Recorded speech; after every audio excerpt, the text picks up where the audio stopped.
एक साधारण 10 वर्षाच्या आसपास वय असलेला मुलगा सतत कार्टून बघायचा.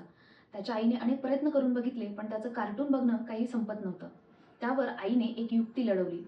मुलाला कार्टून आवडतात हे माहीत असल्यामुळे आईने मुलाला एक टास्क दिला, की "तू जे कार्टून्स टीव्हीवर बघतोस, त्या कार्टून्सचे तू चित्र काढ." स्वतःच्याच मुलांना उत्तम घडवावं असं काही नाही. एक समाज म्हणून, समाजाचा भाग म्हणून आणि देशाचे सुजाण नागरिक म्हणून प्रत्येकाने हे पुस्तक वाचायलाच हवं आणि शाळेत शिकवणाऱ्या प्रत्येक शिक्षकाने सुद्धा हे पुस्तक आवर्जून वाचायला हवं. नमस्कार, मी साधना कसपटे महानूर तुम्हा सगळ्यांचं रेगोट्यामध्ये मनापासून स्वागत करते. चॅनलला सबस्क्राईब केलं नसेल तर सबस्क्राईब करा. आज ज्या पुस्तकाचा रिव्ह्यू करणार आहे ते आहे कानमंत्र आई बाबांसाठी. लेखक आहेत मनोज आंबिके आणि प्रकाशन आहे माय मिरर पब्लिशिंग हाऊस. मनोज आंबिके हे 24 वर्षांपेक्षा अधिक काळापासून व्यक्तिमत्व विकास, मानसशास्त्र, मुलांचा विकास या विषयांवर कार्य करत आहेत आणि कार्यशाळा घेत आहेत. त्यांनी लहान मुलांपासून मोठ्यांपर्यंत, बँकांपासून पोलिसांपर्यंत, औद्योगिक क्षेत्रापासून शाळा कॉलेजपर्यंत अशा सर्व क्षेत्रातील 1.5 लाखांपेक्षा जास्त लोकांना प्रशिक्षण दिले आहे. कानमंत्र आई बाबांसाठी हे एक बेस्ट सेलर पुस्तक आहे. या पुस्तकाची 34वी आवृत्ती 2023 मध्ये प्रकाशित झालेली आहे. यावरूनच या पुस्तकाचा खप लक्षात येतो. मुलांचे अष्टपैलू व्यक्तिमत्व घडवणारे, रहस्य सांगणारं हे पुस्तक आहे. आपण नेहमी ऐकतो की मुलं ही मातीच्या गोळ्यासारखी असतात.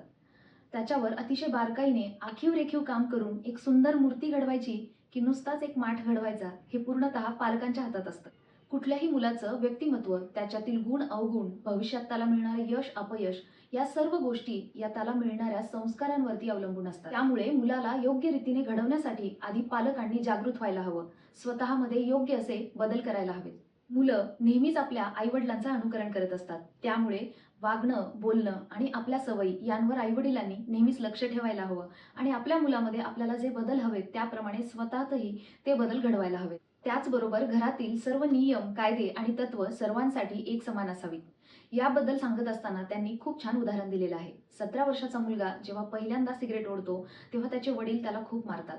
पण रियालिटी ही असते की वडील स्वतःच मागील अनेक वर्षांपासून नियमितपणे सिगरेट ओढत असतात. मुलं ही आई-वडिलांचं अनुकरण करत असतात. त्यामुळे घरामध्ये जे आपण काही नियम लावतो ते सर्वांसाठी एक समान असायला हवेत. जर सिगरेट ओढणं ही चुकीची सवय आहे तर लहान असो किंवा मोठा सर्व व्यक्तींसाठी तो नियम समान पद्धतीने लागू होतो. पण जेव्हा हेच कायदे आणि तत्व फक्त मुलांवर लादले जातात आणि घरातल्यांकडून ते पाळले जात नाहीत, तेव्हा मात्र मुलांची मनस्थिती कशी होते, त्यांच्या मनात काय विचार येतात, हे पटवून देताना त्यांनी आणखीन एक खूप सहज आणि सोपं असं उदाहरण दिलेलं आहे.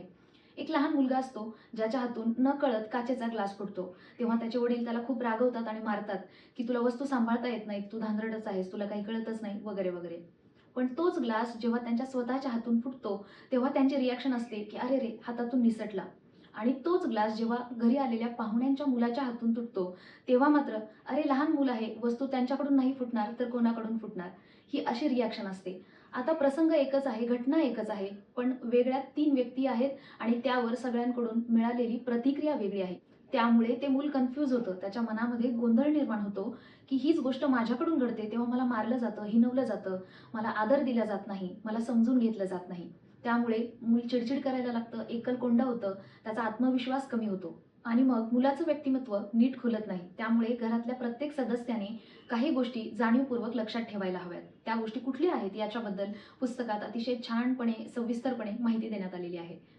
त्याचबरोबर पालकांनी चांगले पालक बनण्यासाठी कुठल्या गोष्टी करायला हव्यात आणि कुठल्या गोष्टी टाळायला हव्यात याबद्दलही त्यांनी अतिशय सखोलपणे माहिती दिलेली आहे आणि सल्ले दिलेले आहेत. प्रत्येक पालकांची आपल्या मुलांना सांभाळण्याची पद्धत वेगवेगळी असते.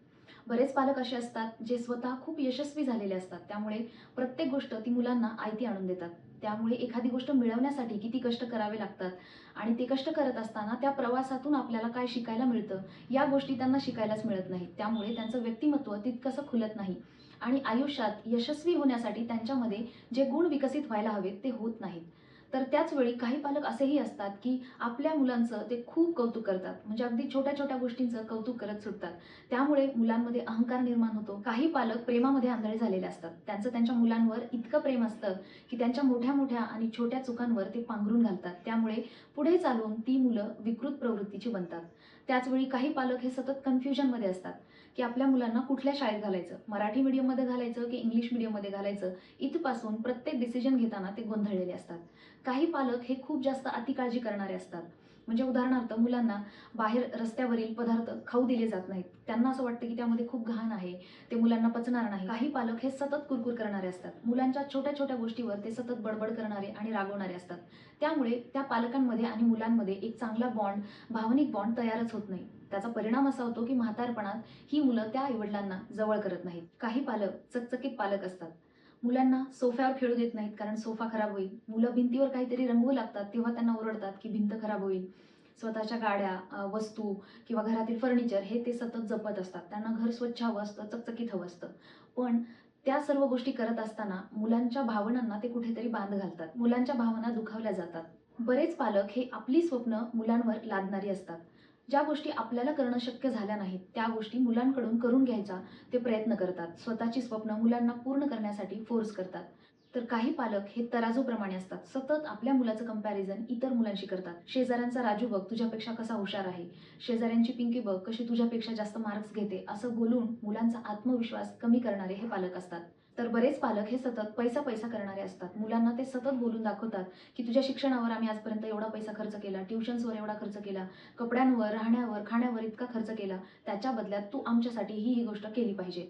तसं तर जगातील कुठल्याच पालकांच्या मनात आपल्या मुलांबद्दल वाईट भाव नसतात किंवा ते त्यांचं वाईट चिंतत नसतात. पण आपण खरंच आपल्या मुलांना योग्य संस्कार देत आहोत का? त्यांना व्यवस्थित समजून घेत आहोत का?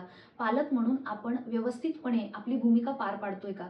ही गोष्ट पालकांच्या लक्षात आलेली नसते. कुठल्याही एकाच पद्धतीचा अवलंब करणं हा एक प्रकारचा अतिरेकच असतो. त्यामुळे सर्व पालकांनी या प्रत्येक पद्धतीमधून एक मध्य साधला पाहिजे, संतुलन राखलं पाहिजे.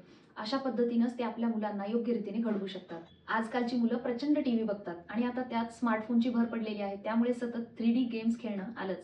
आजकालच्या 99% पालकांना हाच प्रश्न भेडसावतो की मुलांचं टीव्ही बघणं कसं बंद करायचं किंवा स्क्रीन टाईम कसा कमी करायचा. याबद्दल बोलत असताना त्यांनी एक अतिशय सुंदर असं उदाहरण दिलेलं आहे. एक छोटा मुलगा होता ज्याला कार्टून बघायची खूप सवय होती. त्यामुळे त्याची आई खूप चिंतेत होती. खूप विचार करून आईने एक युक्ती लढवली. त्यांनी मुलाला एक टास्क दिला की तू जे कार्टून बघतोस त्यातील रोज एक कार्टूनचं चित्र तू काढायचं आहे. आणि हा टास्क एक उपदेश मिळाल्यामुळे तो मुलगा रोज एका कार्टूनचं चित्र काढू लागला आणि हळूहळू त्याची चित्रकला खूप छान पद्धतीने इम्प्रूव्ह झाली. या युक्तीचे त्यांना अनेक फायदे झाले. एक तर मुलाची चित्रकला तर सुधारलीच, पण प्रत्येक गोष्टीतून आपण काहीतरी शिकू शकतो आणि एक उद्देश दिला तर मुलं त्या दृष्टीने काम करू शकतात. मुलांमध्ये प्रचंड ऊर्जा असते, पण त्या ऊर्जेला एक दिशा देणं हे पालकांचं काम असतं. याच गोष्टीचा आदर्श घेऊन तुम्ही तुमच्या मुलांना गाईड करू शकता. जर तुमची मुलं खूप प्रचंड प्रमाणात गेम्स खेळत असतील तर तुम्ही त्यांना टास्क देऊ शकता की या गेमची सुरुवात कशी झाली, हा गेम कुणी डिझाईन केला, कसा केला, कशासाठी केला. आणि जर भविष्यात अशा पद्धतीचा गेम डिझाईन करण्याची संधी तुम्हाला मिळाली तर त्यावेळी तुम्ही कुठली कल्पना त्यासाठी वापराल. अशा पद्धतीने तुम्ही तुमच्या मुलांच्या बुद्धीला चालना देऊ शकता.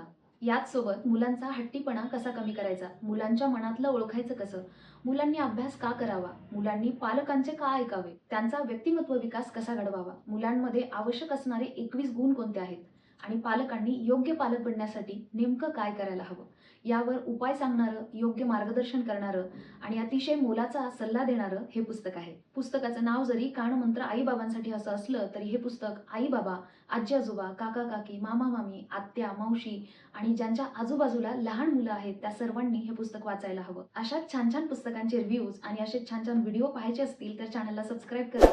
व्हिडिओ कसा वाटला हे नक्की कमेंट करून सांगा. आवडला असेल तर आपल्या इतर लोकांसोबत तो नक्की शेअर करा. भेटूया लवकरच. तोपर्यंत धन्यवाद.